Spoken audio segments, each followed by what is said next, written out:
Hello, everybody. Welcome to another episode of the Shabbat Show.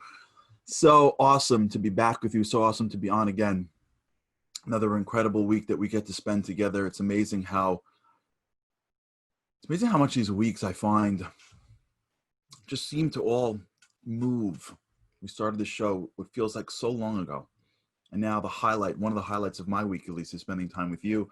I can almost, as soon as the Shabbat show starts and I get that, I can almost like taste the chal. I don't know if you have that same neurological connection. So we're here and we've got a great show for you. I'm going to share with you where we are right now in the Jewish calendar and the Jewish week. You know, as Jews, we have a very specific quality. We're very aware of challenge. And we're willing to go into it. We don't whitewash pest. We deal with it. Tisha B'Av, which is what we experienced a week and a half ago, is a holiday in which we are very much aware of our challenges. But what makes us Jews is that we cross over very quickly. You know, this week, I don't know if you had the experience, this week in our neighborhood, we had a blackout. I don't know if you had similar, those who are watching from the East Coast. What's incredible at blackouts is that blackouts cross over very quickly. Are you sitting in your house? You sure, like, is the food spoiling? It's 100 degrees. It's pitch black. What's going to be? Where do I gotta go for Shabbos? When are they going to fix it? Did you speak to them? Did they know about the outage? Are they fixing it? It's like so much. And all of a sudden, lights go back on. You're like, oh, okay. And like within 2 seconds, air conditioner, food, and you're like, oh. And then 10 minutes later, you're like, what? Was there a blackout? Like in a second. It's amazing, right? That lights go back on. And you're just like, yeah, I was good. I'm okay. That's how Judaism is. You deal with pain, and then in a second, God just says, move on. Back to joy. Back to happiness. You learned your lesson. Let's keep on rolling. And last week we had this great show where we celebrated wine and music to do just that. And along the way, as God leads us out of destruction, he passes us through a very interesting holiday that we experienced this week.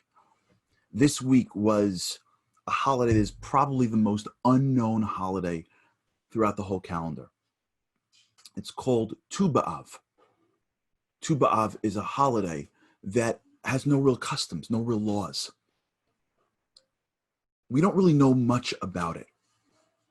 But the Talmud teaches us that back in their days, what would happen on Tu B'Av was that the women would go out into the vineyards, and the eligible women and the eligible men would go out and they would make all these matches. And it was a day filled with connections and love. And the rabbis teach us that it's because everything in the physical world relates to something spiritual. What's really happening in spirituality is that God is reminding us that he loves us. In case throughout Tisha B'Av, throughout the 3-week process, you may think that God has abandoned us and he doesn't love us no longer, or the relationship to God is distant. God reminds us as soon as we get out. This is the first holiday after Tisha B'Av. He reminds us, no, this is not about me being far away. We're together forever. I love you. You're my people. I'm never going to abandon you. And that spiritual core of love is what we feel now and what's going to carry us these next few weeks as we enter into a period of time that prepares ourselves for the high holidays, where we get to see God in a much more real way. And the spiritual increase of love leads to the physical increase of love, which leads to these practices of relationships. And it's a celebration of all relationships, but in particular, the relationships of marriage. And that's why they would go out and they would date and they would create matches during this period of time. And we thought to ourselves, what could be better than to talk about dating, all relationships? Of course, dating relates to marriage relates to everything. But what could be better than dating? You know why? Because religion and Judaism has a lot to say about relationships. Relationships are at the core of how we see the world, which is there's a lot of wisdom. And as we live in this world, it seems like there's a whole game going on over here. What does Jewish wisdom have to say about this?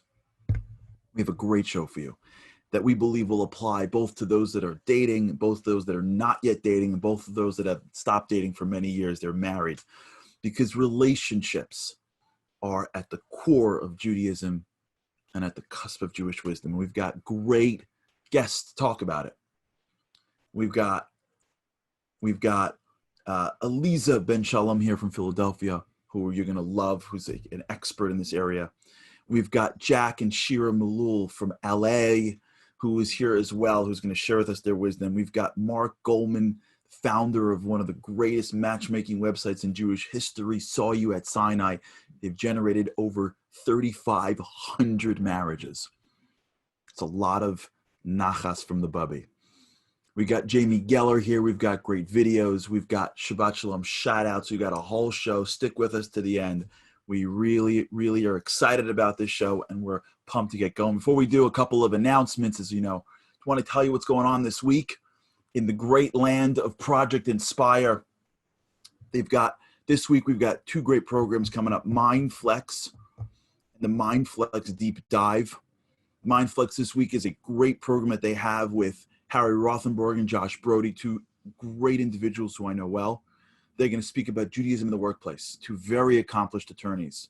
You don't want to miss that. We also have the Deep Dive that's taking place this week as well. I'll be hosting that. It's a great program we launched a month ago where we just open, and it's basically studying with groups on a topic. This topic is just calm down. How do we conquer frustration? And I'll hopefully be able to be there to close as well. So it's a great time where it's much more of an interactive than a class. If you haven't yet checked it out, check out the Shabbat Show homepage. Go to the Shabbat Show or ShabbatShow.com. And if there are people in your life that you think would benefit from the show, send it to them. It's ShabbatShow.com. Like, it's fairly simple. Shabbat Show. And just text it, email them, share it on Facebook.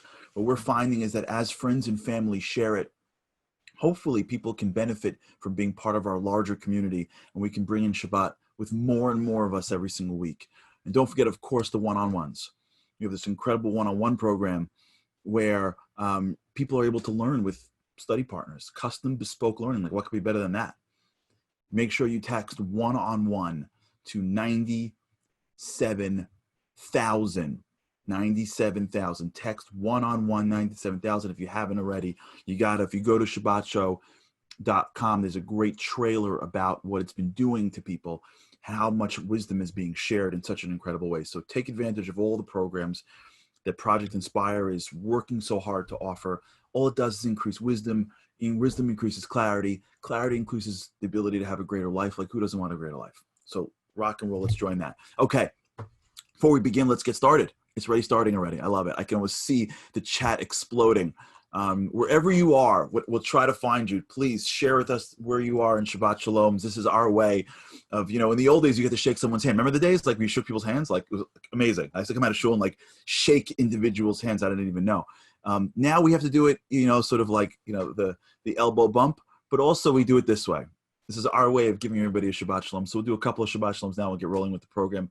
To Yosef Doferel from Passaic, Shabbat Shalom. To Henya in Toronto, Shabbat Shalom. To Linda, Shabbat Shalom. The Novak family from Toronto, Shabbat Shalom. To Rochelle and Michael Kersner, Shabbat Shalom. And thank you for your kind words. Bonnie Artelli, Shabbat Shalom. And you are on time. Thank you very much. Arya Mack, Shabbat Shalom. Shiri Eshel, Shabbat Shalom. Tammy Kantrowitz, Shabbat Shalom. Of course, Shiri from Mountain View, Shabbat Shalom. To Edward Gertsenson, Shabbat Shalom to you. Nechama, Chevy, and Yafa from Baltimore, Shabbat Shalom. We got Jamie Geller's mom. Is that Nachas? Jamie Geller's mom. Shabbat Shalom to Jamie Geller's mother in Ballard, Kinwood, Pennsylvania. You should shep from her. She's unbelievable. Shabbat Shalom to you. To Gabby Keston, Shabbat Shalom. Thank you. Leah Silver and the Silvers from Highland Park, Shabbat Shalom to you. And we're going to do that a little bit later. Okay, let's get rolling a little bit. So we want to talk about Jewish wisdom with dating. So we figured, let's begin. We found this great video that highlights someone's journey to find Jewish wisdom in dating. Hi, I'm here to get some dating advice today. Oi, Meshugana, are you going to get some advice? I'm I'm Jonathan. When it comes to dating and finding a long-term partnership, romantic success has never been easy for me. JDate hasn't worked, Tinder's too superficial, and Zeus sounds like a virus. That's why today I've come to a place where there's no shortage of wisdom and, most importantly, advice. I'm here at the Los Angeles Jewish Home to talk to some of the residents about what I can do to find Mrs. Right. Esther, Charlotte, Irving, Ellis, Norm, Evelyn, Joyce, Joy, Shirley, Joe, Herb, Lee. Yeah. Thank you so much for joining me here today. So let's get right to it, okay? You think I'm attractive, right? Oh, yes. Oh, yes? Definitely. Okay. Beautiful. Thank you. Well, I think we're done here. Have either of you had any experience with online dating? Because, you know, that's very popular these days, to meet people on the computer. Yeah, it's like kissing a paper in a magazine. I mean, what good is that? This app here is called J-Swipe. Jewish girls in my area that are near me, okay? I can swipe to the right is yes, I like you. To the left is ugh. That's horrible. I think it has no feeling. Next, yeah. She's pretty, right? How does she smell? How does she smell? I don't know. I'd have to meet her. Do you like her? Yeah.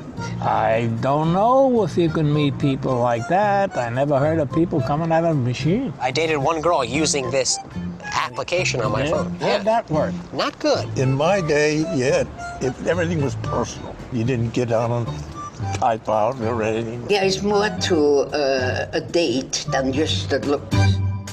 What are some things you look for that you know is a good sign? You have to have something in common. Shared background, shared future. She has to be in shape. I don't have that much money. Can't really cook. Yeah. Do you think I have a lot going for me? Right. No. I happen to like women who think. Okay. Okay, anything else you want to know? Techniques to just stay relaxed and have fun. What can I do? Well, practice before a mirror. Kind of press up against the mirror. Sure, you know, and give it all you got. Well, you know, I took a girl out and I paid for the dinner, but she didn't offer to pay. You're not supposed to do that. But I like it when she reaches towards the purse. No, you know? no, never. What's a good way to go about getting her to be exclusive with me? Oh, dear. Sing to the girl. Let me call you sweetheart. This girl who I was seeing for a while hasn't texted me back. It's been 3 days. How did you treat her on those dates? You know, gentlemanly. You know, I don't know from texting. In my day, it was flowers and candy and flirting. FCF.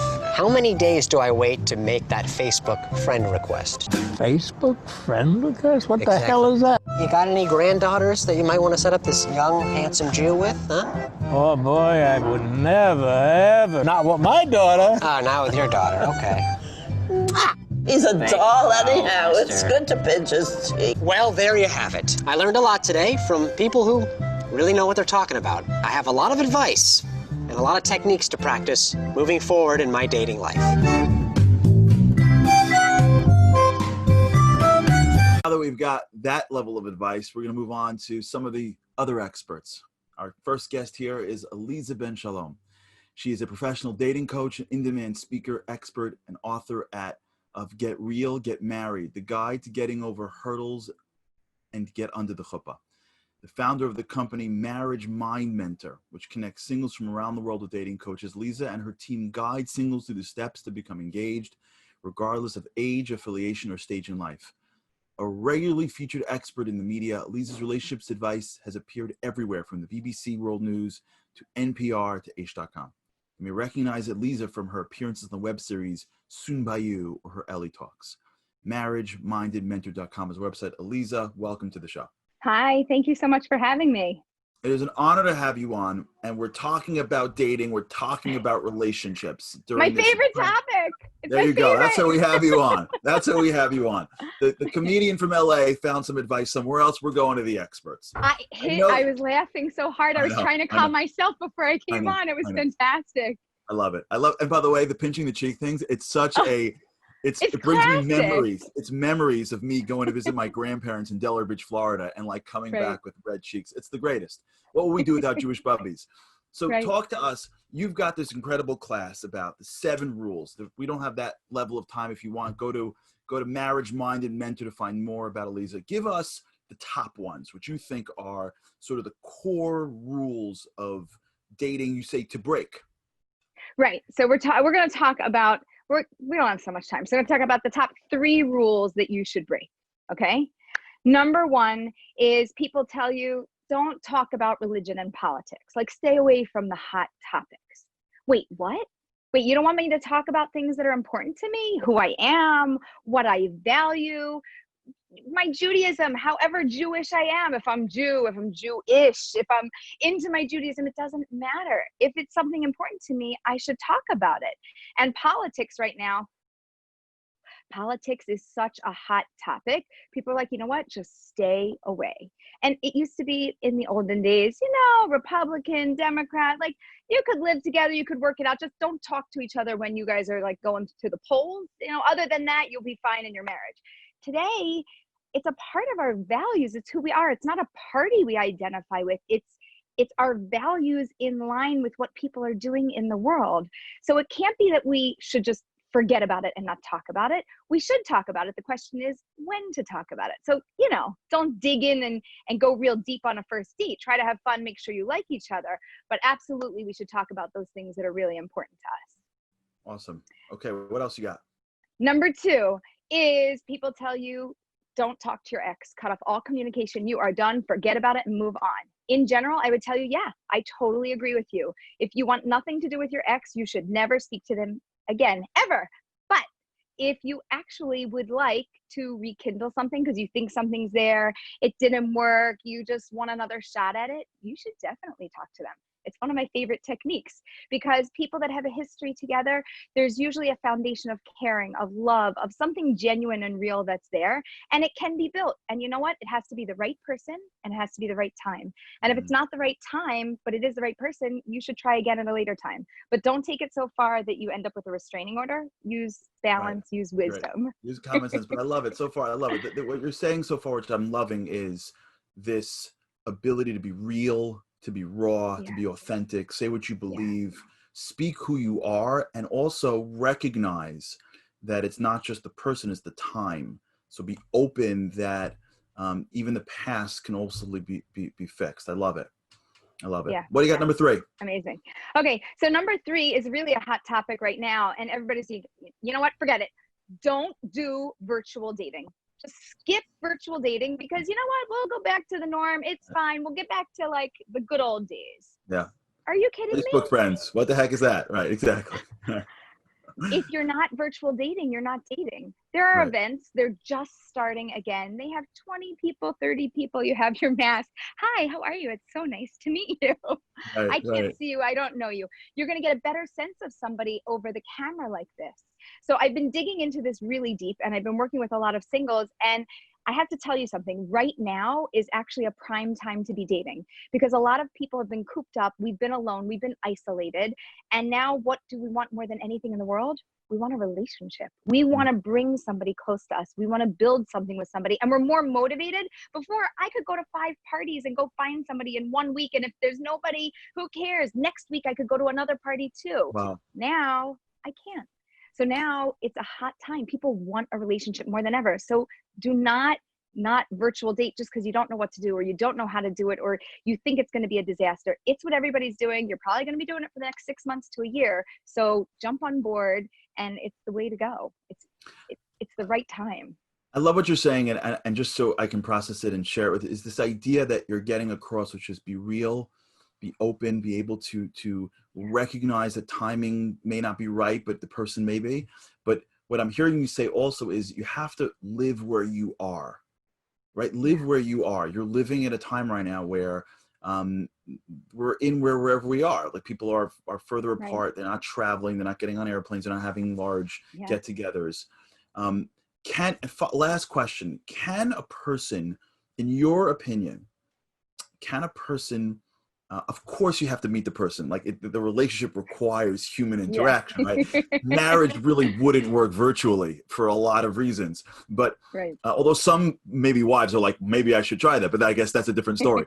but the dating part at least do you feel that somebody can get to know somebody else properly in today's day and age through a screen, through the screen? Yeah. So look, you and I are here and we're talking to people, right? And I see you and I hear you. Now, I don't see you see you. Seeing you is something that takes it to the next level. So I think that we can get through level 1, which Right. is, do I like you enough to desire to want to see you in person? And if I do, then it used to be, you know, a year ago that I would say, look, within 3 weeks, somebody's got to get on a bus, a plane, a train, fly somewhere. You got to go see the person, and you have to meet them after dating online for 3 weeks. Now it's like 6 weeks, 2 months. You're having a nice time. You're having a nice conversation. Do you live in one part of the country and they live in another? Are you across continents? So we're expanding the timeline, but I do think we can get through step 1, which is, I see you, I know you, I like you, there's potential here, let's meet. But you can't get to the chuppah without meeting. You've got to meet. Right. Amazing. Amazing. I think ultimately, this is advice, and I'm sure you'll agree, that's very much related to marriage as well. Being real, being raw, being able to see somebody for who they are, being able to even recognize that who you married when you were 20 isn't who you married when you were 30. And, you know, if you have to always be forgiving and redoing and revising, but at the same time recognizing that the need for connection is alive and well today, especially more than anything in the world. And that exists for those that are dating, and that also exists for people that are married, right? The ability to always be searching for that level of connection. Aliza, and I tell people, be yourself. I mean, don't just be yourself, be your best self, right? You got to be real, but we do want to make a good impression. Yeah, so and you have to be yourself. You're right. But you got to be your best, not just yourself, like, oh, here I am, and I'm, you know, in my t-shirt and jeans and hanging out with you. Be your best self. Show up and put your best foot forward. Amazing. Amazing. Aliza, thank you so much for your advice. Make sure you can check out your website, marriagemindedmentor.com. Lisa's going to help you get to the chuppah. Thanks so much. Shabbat shalom to you, and thanks for joining us. Shabbat shalom. A couple more shout outs before we go to our next video. To Gaby Keston, Shabbat shalom. Silvers, we got Shabbat shalom. Aishlet, Rabbi Jack and Shira, Shabbat shalom. Shabbat shalom to Beverly Maurice. Shabbat shalom, Rivka Tyler. Patriots rock. Rivka Tyler. Helen Middleman, Shabbat shalom. Helen, are you from Detroit? I told the story of a Mr. Middleman today on the Daily Boost. I'm not sure if it's the same family. To Linda, Shabbat shalom. To Yaakov Shalom Van, Shabbat shalom to you. Miriam Daba, Shabbat shalom. Shabbat shalom to RM, to the Simons of Phoenix. The crew is here. Shabbat shalom to everybody. Okay, we're ready for the next video. We tried to find a video related to relationships. And what we realized was that many people have okay,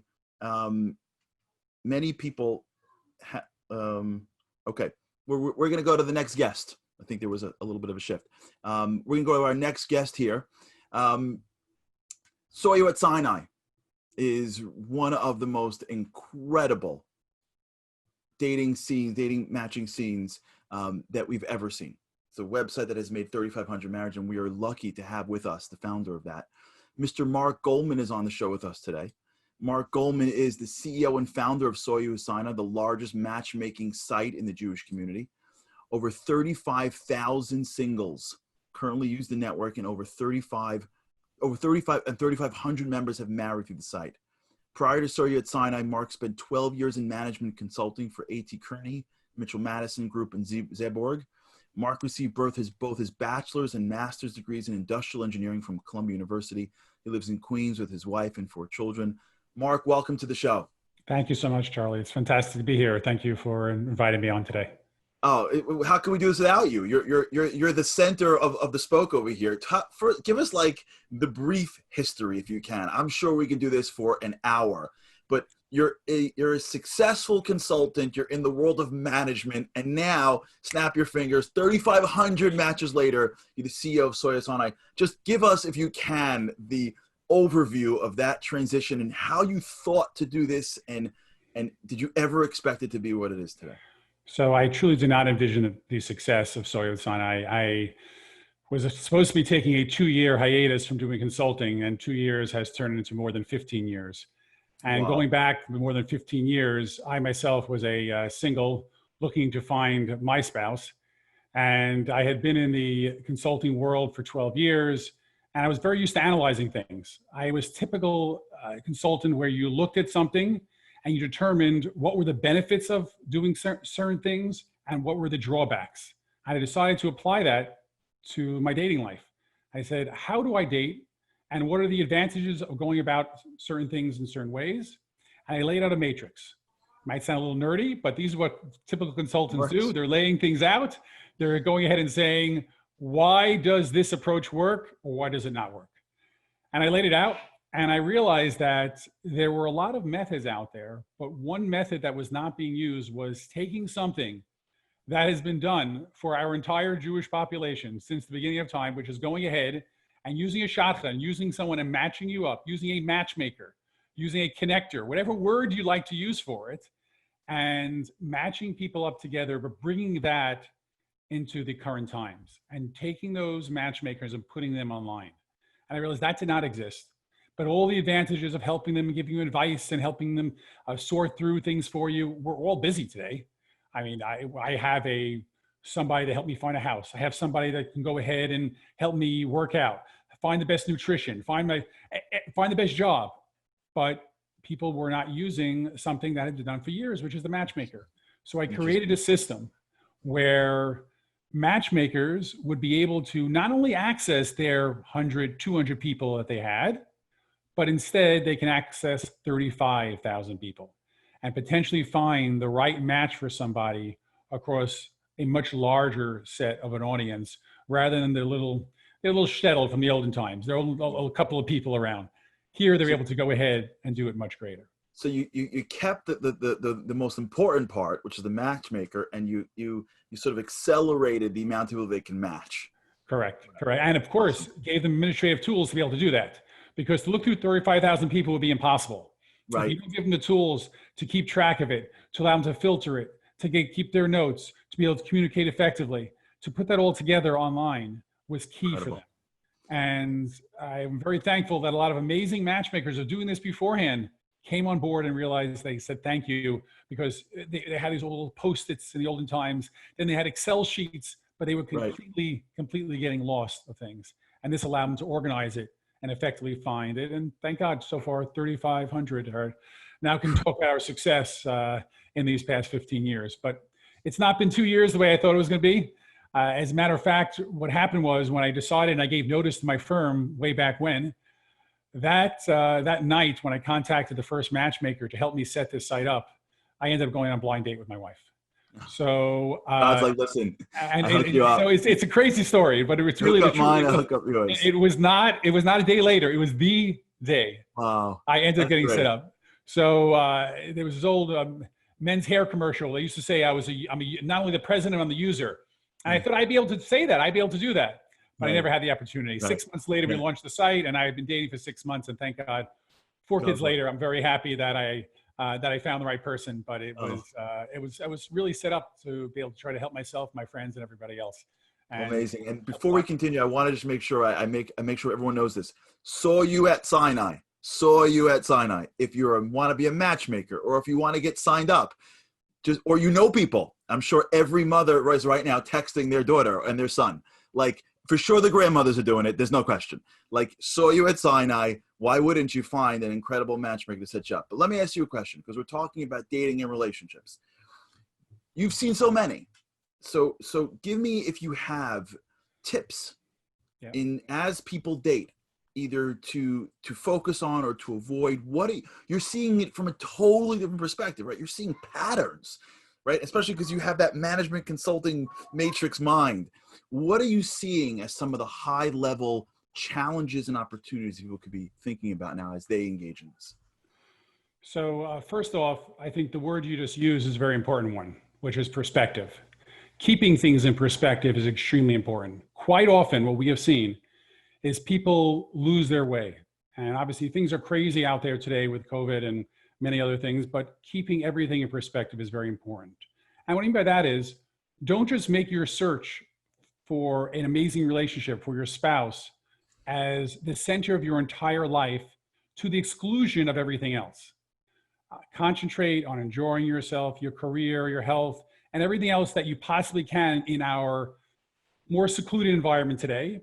Don't let the other relationships you have with friends, don't let your health to get out there and run, do the things you can do, but also continue your search. Don't use today as an excuse to stop that.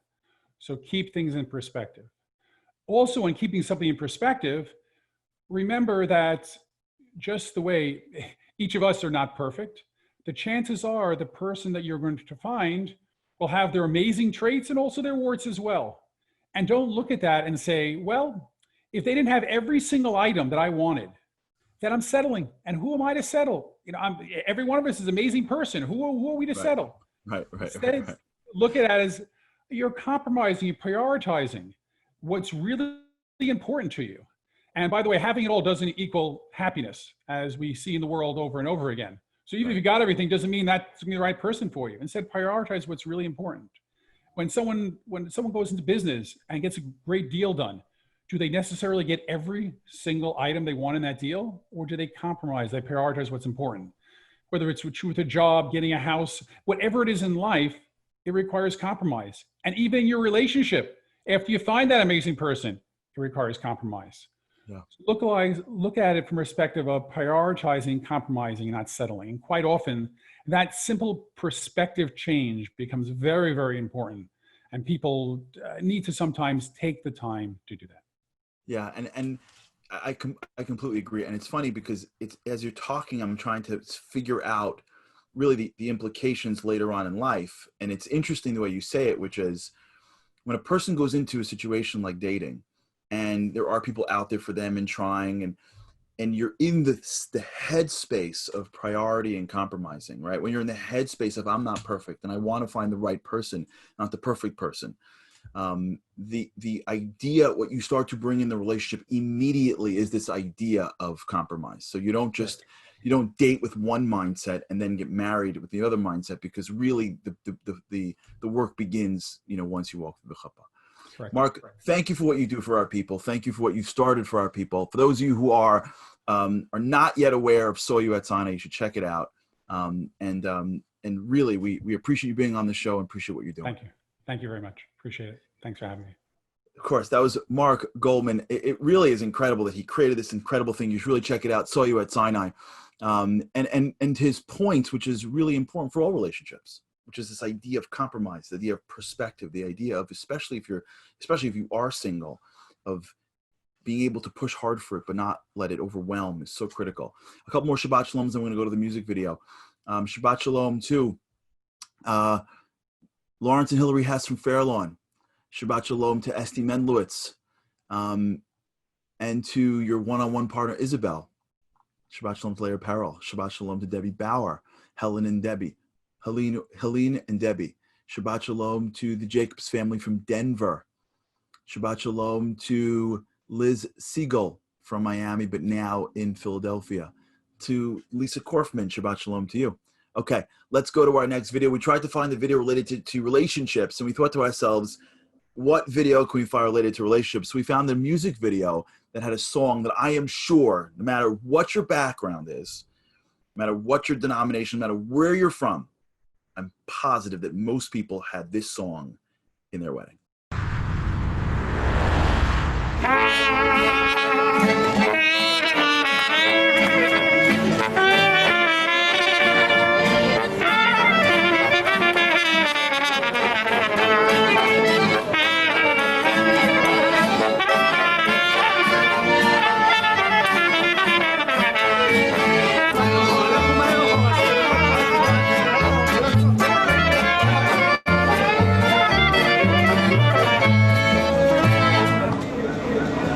Idea. Let's cruise this thing.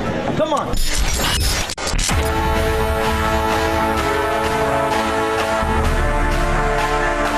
Can you feel the vibe?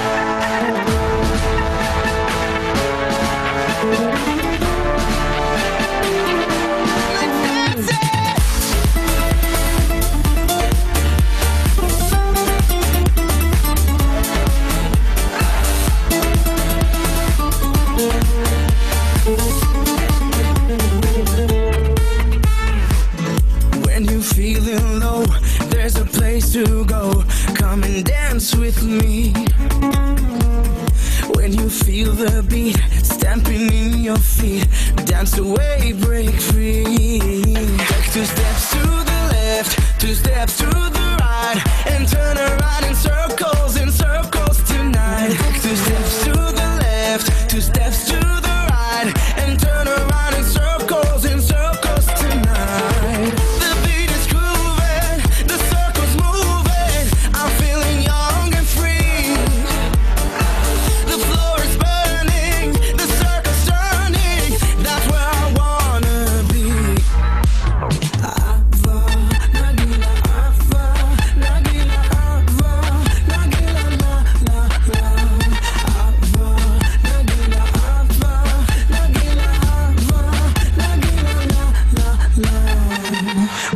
feel alone, looking for the zone. There's a place to be. We unite as one. Come and join the fun.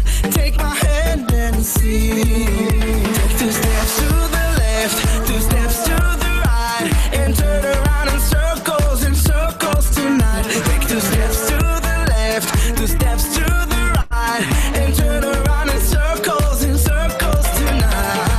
The beat is grooving, the circles moving. I'm feeling young and free. The floor is burning, the circle's turning. That's where I wanna be.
That was Hava Nagila. I'm sure it was at everybody's wedding, but maybe a little bit different.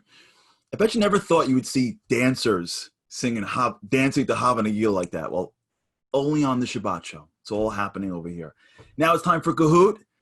Remember, check it out, kahoot.it. For those that are joining us, go to Kahoot. You can get it on your app or you can get it on the website. I'm going to give it an extra minute or two because my mom told me that she doesn't get it quick enough. So I'm going to do the extra mommy. So we've got Kahoot. Extra minute or two to give everybody a second to sign up. Check out the number for Kahoot this week, 971-814. I just threw it on you like that. I didn't even let up Kahoot. So I'm giving you another couple of minutes. You went from music video to like Kahoot. You're like, what's going on here? So give it a second. Sign up. While we sign up for Kahoots, I want to do a couple more Shabbat Shaloms to Leah and Richard Bassett. Shabbat Shalom to you. To Akiva Pollack, Shabbat Shalom and thank you. Lori Hafetz, Shabbat Shalom. Nitza Adler, Shabbat Shalom. Shabbat Shalom to Roger from Southampton. Shabbat Shalom to Linda from Buffalo. Rochella and Michael Sullivan from Baltimore. Yaakov Shalom from Passaic. Chana Jacobs and the Jacobs family from Denver. Shabbat Shalom to Stacy and Al Levinrad. Shabbat Shalom from Maryland. Shabbat Shalom to Helene and Boca Raton. Shabbat Shalom to Toby and Jody are here. Our guests from last week. Shabbat Shalom. Thank you for being here. We got love coming in from Passaic, Clifton. We got from B.R. Rothman. Shabbat Shalom to you. Shabbat Shalom to Asnat on Wesley Hills. I'll give everybody another minute or two just to get your Kahoot going. 971-814-Kahoot.it. You got to play with us. This is like the game of the week. We got our players coming on. A couple more Shabbat Shaloms from my Facebook page for those that are watching on my Facebook. To Ellie Grossman Cohen, Shabbat Shalom from St. Louis. Thank you. Deborah Cohen, Shabbat Shalom from Georgia. To Milty Weiss, Shabbat Shalom from Brooklyn. Shabbat Shalom to Michael from Germany. And Shabbat Shalom to Ronnie and Abe Adler. Okay, are we ready? We're ready. Let's roll. Okay, one more minute. Let's roll. Okay, here it is. Kahoot. Here it comes. Question 1. The median age for men at first marriage in the U.S. was what in 80 and what in 2020? The median age for men to get married, 1980 and 2020. 30 and 24, 24 and 30, 28 and 35, 32 and 42. What was the median age for men to be married while we're doing that? Kahoot is rolling. 5 more seconds.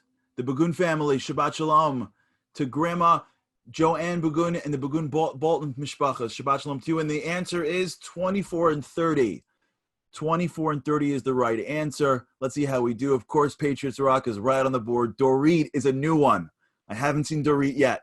Welcome. Goldie S family RM is a regular. Here we go. Question number 2. Israel is the only country in the world that has more cats than people, has more trees today than it had 50 years ago, has less trash per capita than any other country, or has less termites than pigeons. I like that for the Israel trivia that we throw at you at a left field. You thought we were going down marriage. In comes Israel. Cats, trees, trash, or termites? Which are the things that Israel is most known for? Ruthie Sussman from sunny Miami. Shabbat Shalom to you. 4 seconds left. Trees. I am sure you planted one or you paid for someone to plant one. That is definitely a part of it. Let's see how we do. Gibbs, the Hess family, Ginny, A&S, and Linda B. Okay, third question. How do you say date in Hebrew? Not the eat, the going out version. How do you say date in Hebrew? Makolet, Kiddushin, Pegisha, or Sakana? I know people are making jokes already for those that are holding in the Hebrew language here. Okay. Avraham Seidel, Shabbat Shalom. Judy Diner from Baltimore, Shabbat Shalom. Al Fogel, Shabbat Shalom. The website's name is Saw You at Sinai for those that are asking. Okay, here goes. The answer is Pegisha. Very good. Pegisha. Okay, how do we do? Toronto family. Gibbs, A&S, Linney, and Novak. A lot of Toronto representation on the scoreboard right now. Let's go to the final question. Traditionally, the song praising the woman of the home is sung before the Friday night Shabbat meal begins. What is the traditional song for the women? Hava Nagila, I have a little dreidel, Eishes Chayil, or Hatikva. What is the traditional song being sung for the women? Hava Nagila, I have a little dreidel, Eishes or Eshet Chayil, or Hatikva. Marlene Rezvani, Shabbat Shalom to you from Denver. The Horowitz family from the Catskills. Rivka Stark from the Bronx. Shabbat Shalom to all of you. And here's the answer. Eishes Chayil. You guys got it. Eishes Chayil is the final answer. Let's see how we play this out. Gibbs comes in third. Second place is A&S. And the first place winner of this Shabbat show, August 7th, is the Toronto family. I guess any family in Toronto can claim this. The Toronto family with Linney and the Novaks.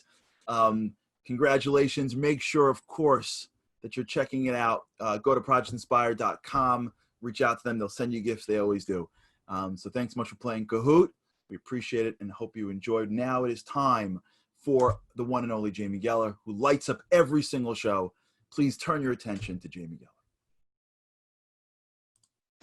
Thank you, Charlie, so much, and hello, everybody. Okay, today we've got something super interesting for you. Now, it's kind of hard to be controversial in the kosher food industry, but every time we discuss this ingredient, people have strong opinions. I am talking about bacon. Now, of course, I'm talking about kosher bacon. There's kosher turkey bacon, lamb bacon, tempeh bacon is a vegetarian option, but today I'm going to show you how to make kosher beef bacon. And not just that, we're going to show you how to make chocolate-covered kosher beef bacon. Now, if that sounds delicious to you, today is your lucky day, because not only do we have a recipe video for you, but we have a free ebook. You can get it at jamiegeller.com/kosher bacon ebook. It's tips and tricks for preparing kosher bacon and lots of recipes for enjoying it. I hope you guys like this next video and this recipe, and if not, at least I hope you find it super duper interesting. And till next time, I want to wish you a Shabbat Shalom. Kosher Shabbat Shalom.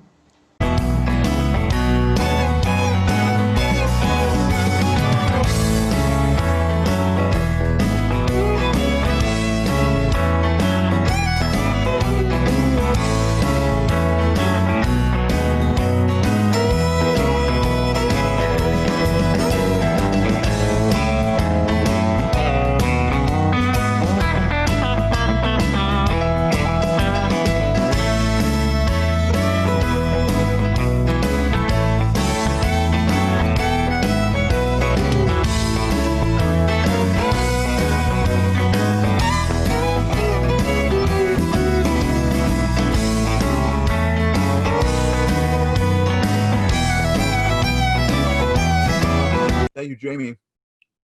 I think if I would have met Jamie like 10 years ago, I'd be spending a lot more time in the kitchen. I don't know if that's a good thing or a bad thing, but every single week I'm like, wow, that looks amazing. Thank you, Jamie. And most importantly, Jamie's mom is on. So thank you, Jamie's mom. Okay, for more videos for Jamie Geller, Facebook, go to jamiegeller.com. Facebook, Instagram, Pinterest, YouTube, Twitter, TikTok, at Jamie Geller, and at Julius by Jamie. Okay, the next video we have for you as an intro to our next guest is a video about communication. Happens to be that men and women are different and they communicate very differently. Check out this video that really begins to enable both parties to understand what the other party's thinking. It's just, there's all this pressure, you know? And sometimes it feels like it's right up on me and I can just feel it, like literally feel it in my head, and it's relentless. And I don't know if it's gonna stop. I mean, that's the thing that scares me the most, is that I don't know if it's ever gonna stop. Yeah. Well, you do have a nail in your head. It is not about the nail.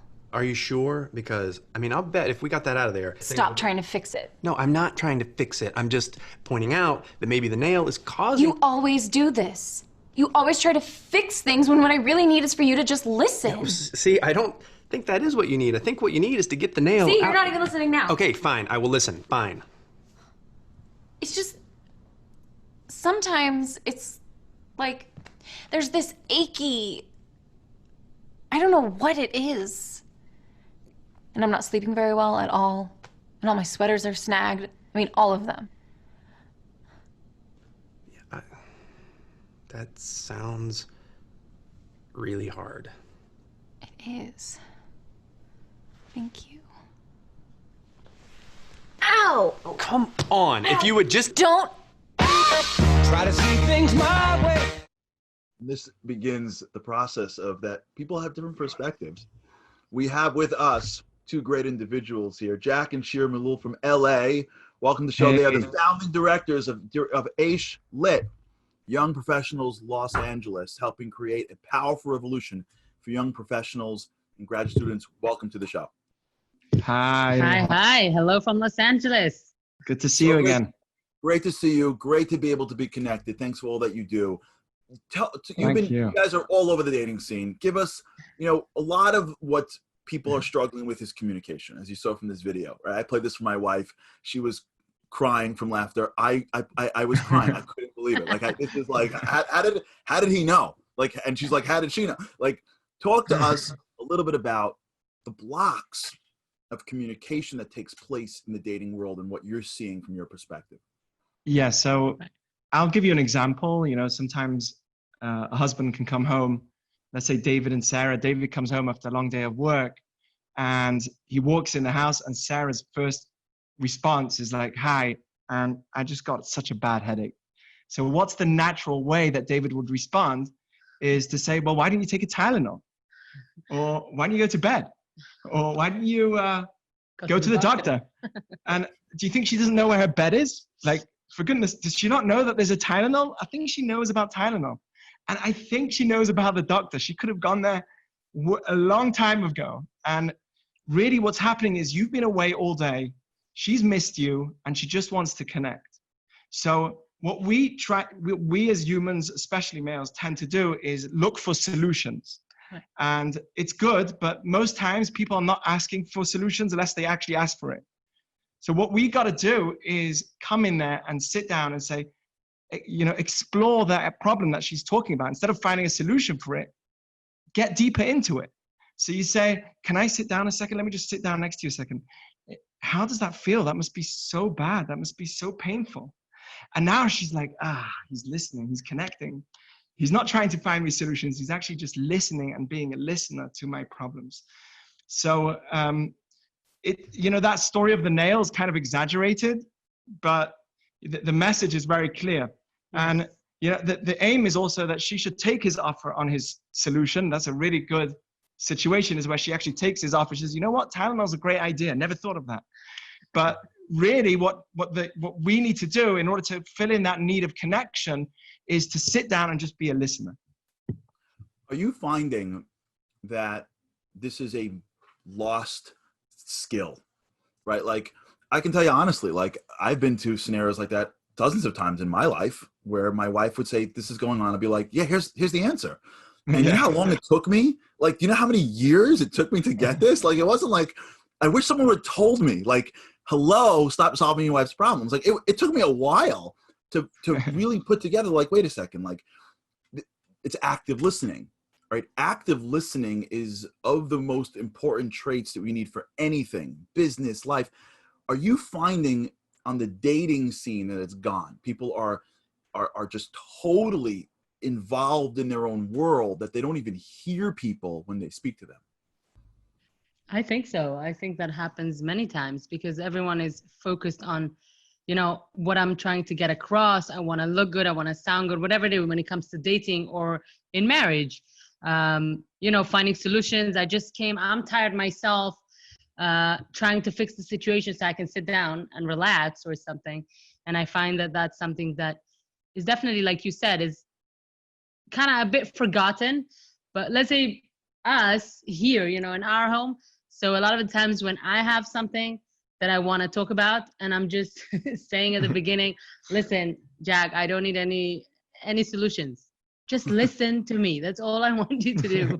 You guys are the professionals, so you have like code words. You know, you're like, no, you this know, is natural. 27, right? Like the rest of the world, like how to, you know, like that's awesome. Listen, this is what you got to do now. You got to get into active listening mode. But how do you train that in people? How do you break it into people? Like I can see it, like I can almost picture like two people sitting at a restaurant, like the other person just waiting for them to stop talking so they can show off who they are. And then in between wanting to get on their phones, like how do you share that and teach that with people? So first thing is that Rabbi Yisrael Misalan, I think, is the one that says that just knowledge solves 50% of the problem. You know, if you just know, that already in itself can solve a lot of the problems. So, you know, a lot of times we just go through life and we don't talk about this. We study everything else, but when it comes to relationships, which is such a big part of our life, we don't really study it. And if we just know about it, so even though subconsciously, many times I am trying to bring solutions, but then I'm like, wait, you just got to sit down. So the knowledge in itself is already a big solving issue of the problem. So that's first.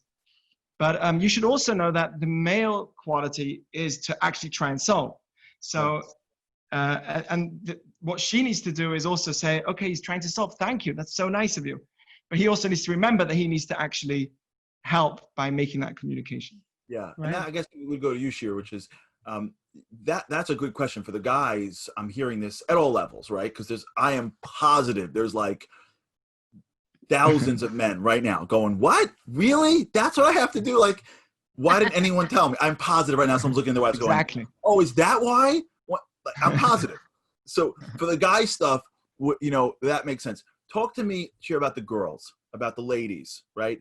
What does a woman have to do to understand how to communicate with a man so that she is able to hear him in where he is when he's talking? So I would say that that's actually a great point. And when I do, you know, when I mentor brides, that's one of the things that I say from the very beginning. We have to recognize that we work differently. Doesn't mean if everything is so clear to you that it is clear to him, whether it's the situation, whether what you said, you have to treat it as like, you know, and it takes years to get familiar with each other. It's not one day, and I don't believe even 1 year. We're still working on it, and we're still, you know, and we're married 11 years. So it takes time. But it's important to have that piece of advice at the beginning, like I had when I was a bride. You know, you should know that men work differently. So if you do want to connect, sometimes it's better to voice it, okay? So you can say, look, I'm not looking for solutions right now. I really want to talk. We can't, you know, women tend to hint, to, you know, show our emotions, but I don't think men always read it in the right way. And so I find that, and I'm very into being communicative. So sometimes it's hard, but I find that if we put things on the table, if we're being a bit more open about our own feelings, we can help our man, we can help men to understand us.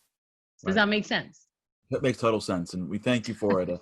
This is a long talk. My guess is that we're getting text saying we need more.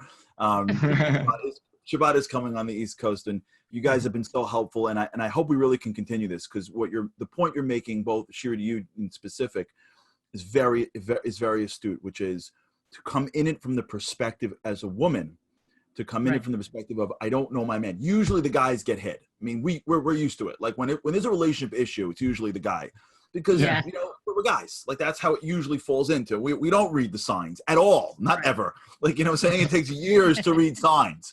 Like we're just like whatever. Like you said you didn't want to talk. I guess you don't want to talk. Like what? Like we had no and you see guys alone in a dorm room, like there's no we grunt at each other. We don't even say full sentences when we're not around women. But sometimes it doesn't go the other way. And it's so critical that both the man recognizes that there's a woman in his life that he's got to understand. And also, and this is critical, and thank you. For her to recognize. Woman recognizes, wait a second, he's a really good guy. He's just trying to do what he does. And how do I effectively communicate to him what I need right now? Guys, thank you so much for what you do for the Jewish people, for what you do for relationships around the world. And we thank you. Having you again and continuing this conversation. Looking forward. Thank you so much. Shabbat shalom to all. Shabbat shalom to you. Shabbat shalom. And a couple more Shabbat shaloms before we end the show. We got Roger and Erica Matloff, Shabbat shalom to you. To Blooms in Brooklyn, Shabbat shalom. Risa and Brian Wolf from Oak Park, Shabbat shalom to you. To Ronnie, Shabbat shalom to you. Shabbat shalom. For those who we can't get to, we're so sorry. There's just, thank God, so many people that are tuning in, and we thank you for that. Continue doing it. Continue being part of our family as we welcome Shabbat in together from wherever you're coming in from all over the world. And really what the show really is about is communication, and it's about relationships. It's about understanding how to be you, be authentic, be real, how to communicate to somebody else, how to recognize, to gain perspective, how to realize that you're not perfect, the person doesn't have to be perfect. And when we recognize that relationships are at the core of who we are, we work on them. You know, it's interesting, and with this I'll end, this holiday that we pass called Tu B'Av, it seems like a totally irrelevant piece on the Jewish calendar, right? We don't sit in a booth, we don't eat matzah, we don't fast. And yet the rabbis teach us in the Mishnah that there were no greater days. Can you imagine? No greater days. It's a Mishnah. It's not just, it's real. Like Yom Kippur and Tu B'Av. And everyone goes nuts. Like, what? Yom Kippur. I mean, everyone knows Yom Kippur. Nobody even heard of Tu B'Av. And the answer that I heard was, Yom Kippur is a day in which you stand before God. And there's a certain level of awe. And it's super important to respect the majesty. But Tu B'Av is this hidden day of love. Because sometimes love is not conditioned on what you say and what you do. It's an amazing opposite. Tu B'Av is nothing to do. Yom Kippur is everything to do.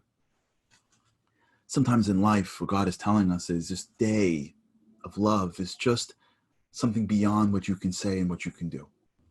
Just how I feel about you, God says. Every one of you. And I don't want you, God forbid, to think for 1 second that because you saw destruction that I've abandoned you. I'll never abandon you. The love that God feels for us is at the core of the holiday of Tu B'Av, and the work that we do on relationship to God is going to express that love. And the same applies the work that we do on the relationship to each and every one of us, because every person is a piece of God. That person you married is a piece of God. The children we have, the people we're dating, our friends, our family, our parents and grandparents, these are all pieces of God. And when we relate to them differently, when we work on it, when we build those relationships, not only do we express the greater portions of ourselves, but we get to feel that life that each and every one of us knows that we deserve. And that's what Shabbat's about. It's always what Shabbat's about, because Shabbat's about everything. Shabbat is really the time when we could put the phone down, put the life down, and as the Malul said so beautifully, listen. When the world shuts down, you can listen. When the person across the table isn't competing with the rest of the world, you can hear them. That's really the goal. To be able to hear and to listen, to be in the moment of Shabbat, so we can be in the moment with each other. And so on behalf of me and mine to you and yours, I wish you Shabbat Shalom. It should be a Shabbat filled with rest and peace, wisdom, and connection.